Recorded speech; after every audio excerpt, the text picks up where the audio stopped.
खरं तर ताई प्रश्न तोच आहे, जरांगे पाटलांच्या जी काही मागणी आहे, मराठा समाजाला सरसकट ओबीसी मध्ये घेतलं जावं, या मागणीला तुमच्या पक्षाचा पाठिंबा आहे का? अहो आम्ही म्हणलं ना, कॉन्स्टिट्यूशन अमेंडमेंट करा आणि करून घ्या, नंबर्स आहेत त्यांच्याकडे.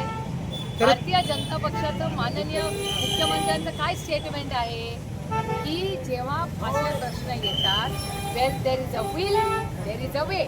आता आरक्षण कोण देऊ शकतं? सत्ता कुणाकडे तोच देऊ शकतो ना. सत्ता कुणाकडे कुणाकडे? भारतीय जनता पक्षाचं सरकार आहे ना, आणि त्यांच्या मित्र पक्षांचं. तर त्यांच्या मित्र पक्षांना माझी विनम्र विनंती आहे की तुम्ही प्रस्ताव आणा.